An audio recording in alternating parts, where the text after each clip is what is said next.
Saudara, kecurigaan Jokowi akan adanya agenda besar politik untuk menurunkan reputasinya sebagai tokoh politik imbas dari kasus ijazah dan desakan pemakzulan Gibran dinilai beragam.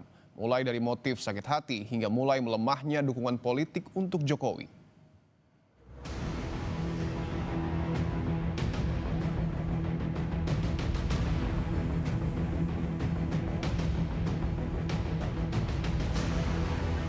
Tak henti diserang soal keaslian ijazah hingga desakan pemakzulan putra sulungnya oleh politisi PSI dinilai sebagai balas dendam para lawan politik selama 2 periode Jokowi memimpin. Ya, motifnya saya kira kita bisa menyimpulkan, Mas, bahwa orang-orang yang menuduh Pak Jokowi ijazah palsu ini kan kalau kita lihat track recordnya orang yang selalu berseberangan Pak Jokowi selama 10 tahun kepemimpinan beliau sebagai presiden. Jadi anggaplah ini adalah kelompok-kelompok yang memang selama ini melawan Pak Jokowi. Jadi ketika ditanya motifnya, ini adalah motif sakit hati aja, Mas.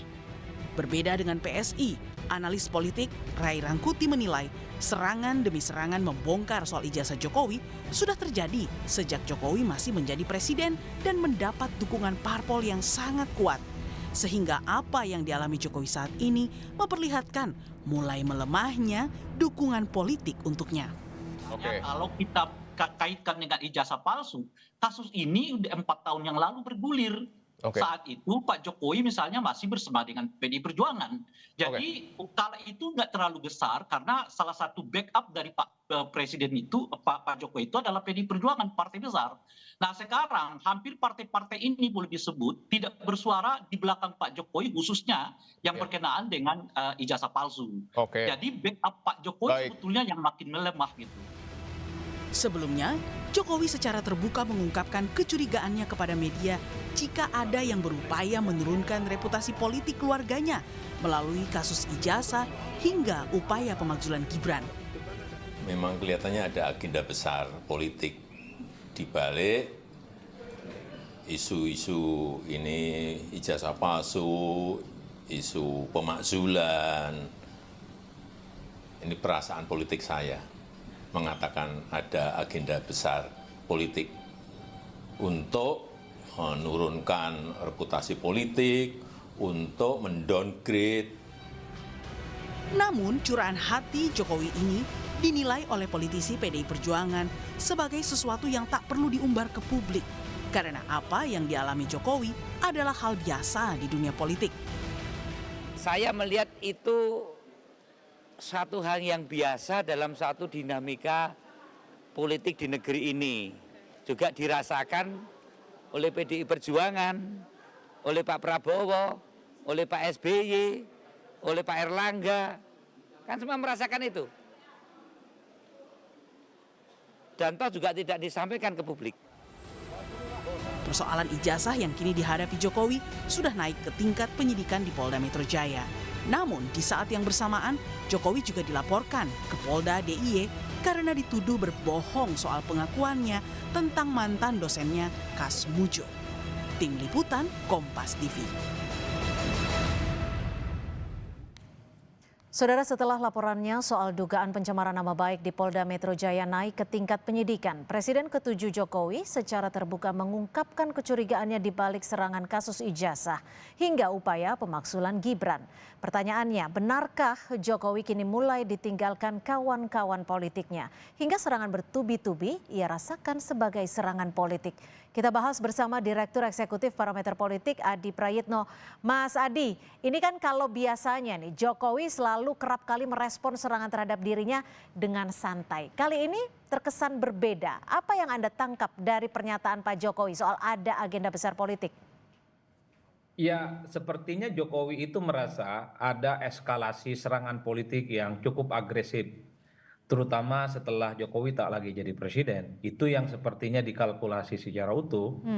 Bahwa serangan-serangan itu kan bersifat simultan, kemudian agresif dan cukup sistematis. Misalnya kalau kita agak sedikit flashback ke beberapa waktu yang lalu sebelum persoalan ijazah, kan misalnya ada sejumlah pihak yang menggugat soal mobil SMK yang dinilai bagian dari janji politik Pak Jokowi. Setelah itu juga soal ijazah dan kemudian misalnya merembet terkait dengan isu pemakzulan. Sepertinya Jokowi itu merasa dan punya feeling bahwa hal-hal yang mengarah kepada dirinya, termasuk keluarga besarnya, itu bukan sebatas kebetulan, hanya sebatas ada orang yang mungkin kecewa terkait dengan kebijakan-kebijakan politiknya di masa lampau, tapi sepertinya Jokowi itu menduga bahwa apa yang terjadi hari ini soal menyangkut bagaimana masa depan politik Jokowi di masa-masa yang akan datang.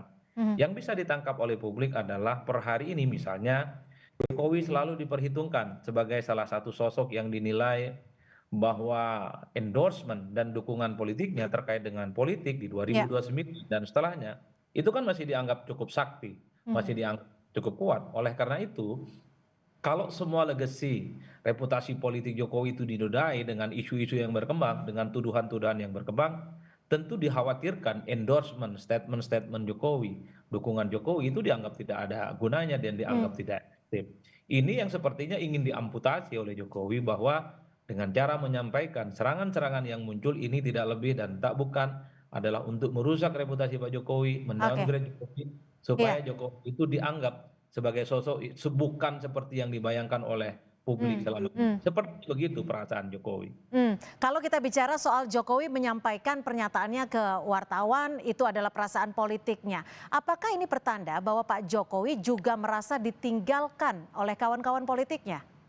Ya kalau mau jujur sebenarnya secara tidak langsung Jokowi dalam banyak hal menangkis secara langsung serangan-serangan yang bertubi-tubi datang.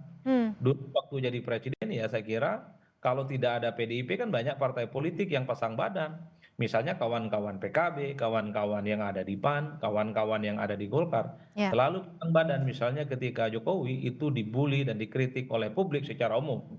Bahkan ketika Jokowi misalnya berhadapan-hadapan dengan PDIP karena efek pecah kongsi di akhir kekuasaannya, begitu banyak partai politik yang pasang badan dan memberikan pembelaan politik per hari ini, terutama setelah Jokowi tak lagi jadi presiden, satu-satunya yang cukup setia memberikan pembelaan kepada Jokowi adalah sejumlah relawan, dan relawan itu orangnya itu-itu saja. Dan sangat kelihatan sekali tampilan ke publiknya agak sedikit kewalahan menghadapi para jubir yang selama ini cukup aktif memberikan serangan ke Jokowi. Maka tidak mengherankan kalau Jokowi pada akhirnya juga harus secara langsung menghadapi serangan-serangan itu. Maka tidak mengherankan kalau kita iris satu persatu. Jokowi kan memberikan tanggapan misalnya terkait dengan pemakzulan.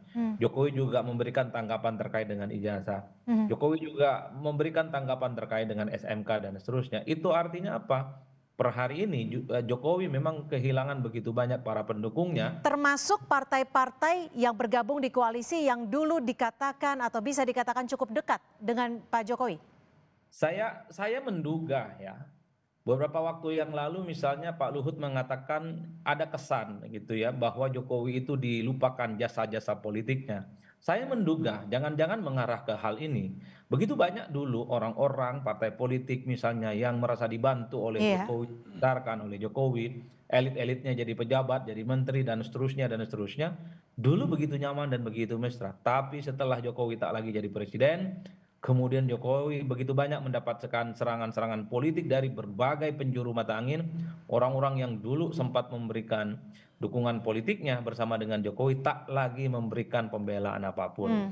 Inilah yang kemudian terjadi pada realitas hari ini. Tapi satu hal yang ingin saya katakan bahwa dalam sistem presidensialisme multipartai itu tak ada namanya yang disebut dengan koalisi permanen. Karena koalisi itu didasarkan atas kepentingan, terutama kepentingan terhadap kekuasaan.